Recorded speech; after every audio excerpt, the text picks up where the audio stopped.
सो hi friends, आज हम देखेंगे जो वॉल्यूम ऑफ कोन होता है, राइट सर्कुलर कोन, उसका फॉर्मूला क्या होता है 1/3πr²h। तो ये जो 1/3πr²h होता है राइट सर्कुलर कोन का, वो कैसे डिराइव हुआ है ये आज हम पढ़ेंगे। तो ये थोड़ा मैं हायर लेवल का बता रहा हूँ, दिमाग से थोड़ा बहुत बाउंस हो सकता है, लेकिन ये वाला हायर मतलब हायर स्टडी के हिसाब से मैं बता रहा हूँ, क्लास 12 के हिसाब से। हो गया। ये क्लास 9 वाले स्टूडेंट अगर आप देखोगे, मतलब क्लास 9 का मैं थोड़ा इजीली बता दूंगा, लेकिन पहले कैसे करके फॉर्मूला डिराइव होता है ये वाला मैं बता दे रहा हूँ।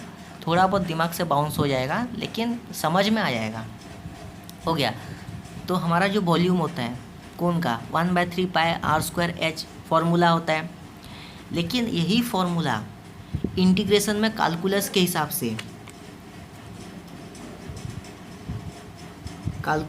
से one by integration of zero से इंटीग्रेशन ऑफ πy² dx होता है। और इसको हम क्या करते हैं, कोऑर्डिनेट एक्सिस में हम इसको निकालेंगे। तो कोऑर्डिनेट एक्सिस में देखो, जीरो से हम कहाँ तक की हम निकाल रहे हैं, एस तक। जीरो से मतलब कहाँ तक ये एक्सटेंड हुआ है, एस तक।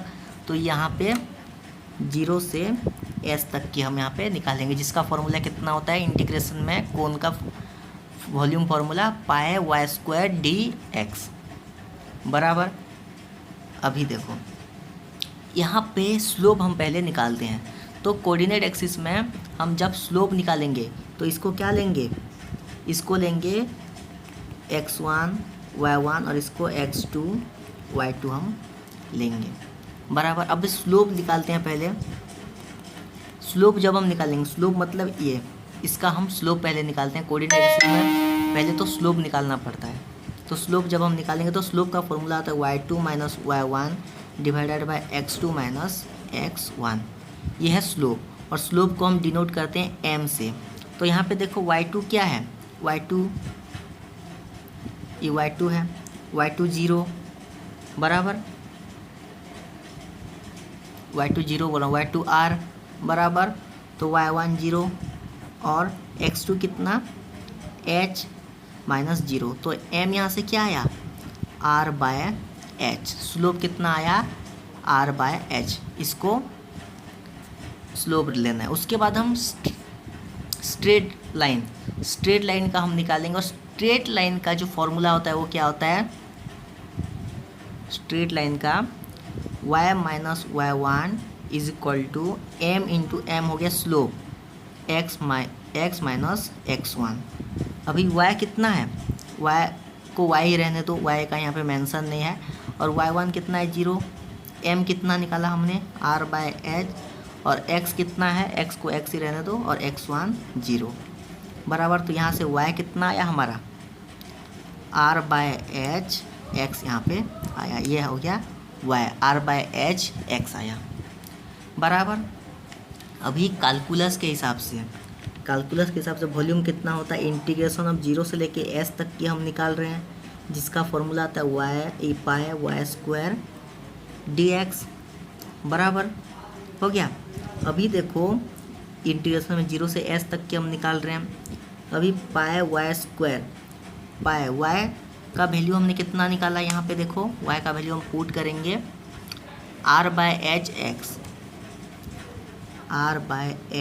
x का होल स्क्वायर हो गया इंटू dx उसका लिमिट्स है। हो गया। अभी हम इंटीग्रेशन डालेंगे जीरो से एस तक की। अभी r² x² स्क्वायर हटाएंगे और dx। अभी देखो यहाँ पे ये r² और s² ये क्या है, कांस्टेंट है। तो कांस्टेंट को हम इस तरफ ले आएंगे, r² इंटीग्रेशन हम जीरो से s तक की, और x² का हम इंटीग्रेट निकाल लेंगे dx बराबर। हो गया। अभी r² x² का इंटीग्रेशन कितना होता है, x³ 3, और इसका लिमिट जीरो से s तक हम, तो r² h² अब 3 का एच का हम निकालेंगे, पहले कितना निकालेंगे, h cube by 3 minus 0 cube by 3 बराबर, अब ये तो कट गया तो pi r square by h square into h cube upon 3, तो एच स्क्वायर से कटा एच, एक एच कटा, तो यहाँ पे बचा कितना, pi r square h upon 3। तो ये क्या आया, volume of cone 1/3 pi r square h. समझ में आया। ये थोड़ा कोऑर्डिनेट एक्सिस से करेंगे, ये थोड़ा क्या है, सीनियर लेवल में है। अब देखो, मान लो अपने पास एक सिलेंडर है, हो गया, अपने पास एक सिलेंडर है, राइट सर्कुलर सिलेंडर। अब सिलेंडर क्या होता है, उसी शेप में, उसी सिलेंडर में हम एक कोन को फिट कर देंगे बराबर, तो इसको हम कहेंगे राइट सर्कुलर कोन बोल के हम कहेंगे।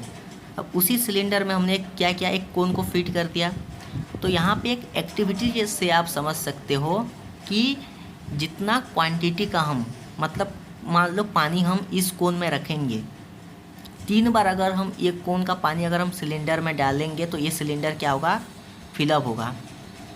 उसीलिए क्या होता है, जो कोन का वॉल्यूम होता है पाई आर स्क्वायर एच, उसका 3 गुना कम होता है कोन में, जिसका वॉल्यूम होता है 1/3 पाई आर स्क्वायर एच। ये कोन का वॉल्यूम फार्मूला है। समझ में आया। मतलब ये जो राइट सर्कुलर कोन है, इसमें हम जितना क्वांटिटी वॉल्यूम का कुछ भी सामान हम रखे हैं, उसको हम क्या करेंगे, सिलेंडर में डालेंगे, तो 3 बार डालने के बाद ये सिलेंडर पूरा होगा। तो यहाँ पे हमारा ये डेरिवेटिव्स है राइट सर्कुलर कोन का। आप जोन से मेथड में समझ सकते हो, ये उसको समझ, मतलब जोन से मेथड में आपको अच्छा लगा उसी मेथड में आप समझ सकते हो गया। लेकिन फॉर्मूला याद रखना है 1/3 पाई आर स्क्वायर एच।